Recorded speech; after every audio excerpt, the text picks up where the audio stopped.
Students ये NCERT problem 12.14 from page number 353 of organic chemistry some basic principles and techniques से है right. तो इसकी स्टेटमेंट रीड करते हैं। Which bond is more polar in the following pairs of molecules. ठीक है, आपके पास 3 प्रॉब्लम्स गिवन है और आपसे बोला गया है कि ये जो आपके पास सेट गिवन है 2 मॉलिक्यूल्स के, ठीक है, इनमें से कौन सा मॉलिक्यूल जो है वो ज्यादा पोलर होगा। ज्यादा पोलर का मतलब क्या है कि हमारे पास ये जो सेट ऑफ मॉलिक्यूल्स हैं, ठीक है, इनमें से जो हमारे पास ये जो कार्बन है, ठीक है, कार्बन के साथ ही यहाँ पे हाइड्रोजन और ब्रोमीन का बॉन्ड दिखाया गया है। किस केस में कार्बन पे सबसे ज्यादा पॉजिटिव चार्ज होगा और जो साथ में हमारे पास बॉन्डिंग शो की गई है उस पे नेगेटिव चार्ज होगा, राइट। सो फर्स्ट प्रॉब्लम देखते हैं। अब फर्स्ट प्रॉब्लम में CH3 और इसका बॉन्ड किसके साथ दिखाया है, हाइड्रोजन के साथ, राइट। अब इलेक्ट्रोनेगेटिविटी जो है वो कार्बन की हाइड्रोजन से ज्यादा आती है,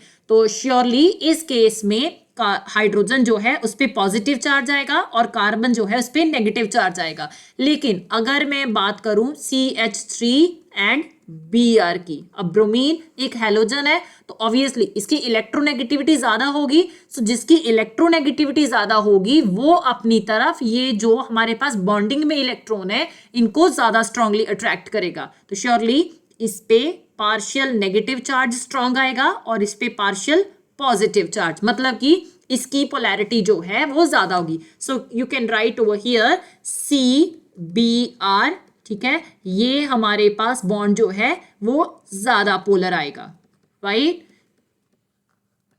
because Br is more electronegative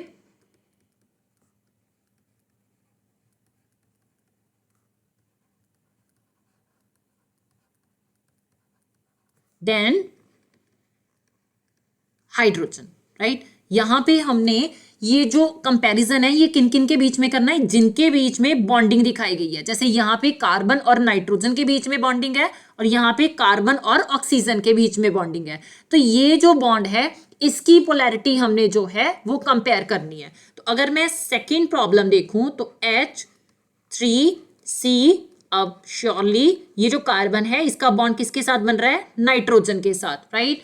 और यहाँ पे अगेन H3C, अब ये जो कार्बन है इसका बॉन्ड किसके साथ मेंशन किया है, OH के साथ, मतलब कि यहाँ पे ऑक्सीजन के साथ बॉन्ड फॉर्म हो रहा है।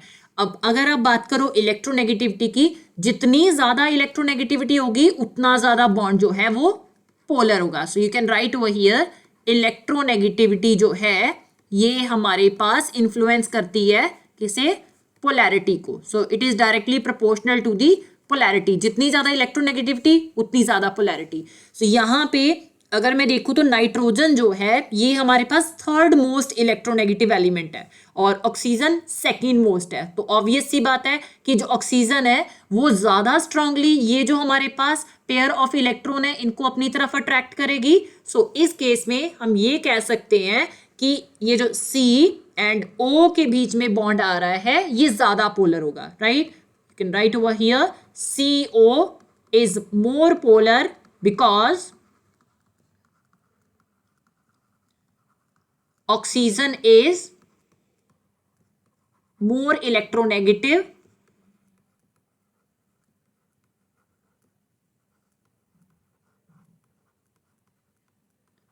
than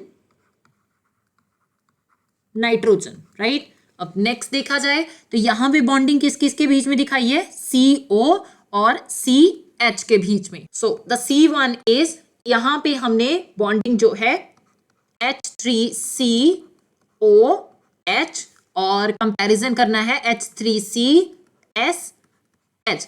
अब दोनों देखा जाए तो हमारे पास ऑब्वियस सी बात है ऑक्सीजन फैमिली के ही मेंबर है, लेकिन ये फर्स्ट मेंबर है और ये सेकंड मेंबर है। Oxygen, sulphur, selenium, tellurium and polonium. जैसे जैसे हम डाउन जाते जाते हैं डाउन दी ग्रुप जो इलेक्ट्रोनेगेटिविटी है वो डिक्रीज करती है। दैट मीन्स कि ऑक्सीजन की इलेक्ट्रोनेगेटिविटी जो है वो सल्फर से ज्यादा होगी। तो अगर इसकी इलेक्ट्रोनेगेटिविटी ज्यादा आ रही है तो श्योरली ये वाला बॉन्ड जो है CO के बीच का बॉन्ड ये ज्यादा पोलर होगा। So you can write over here CO is more polar because oxygen is more electronegative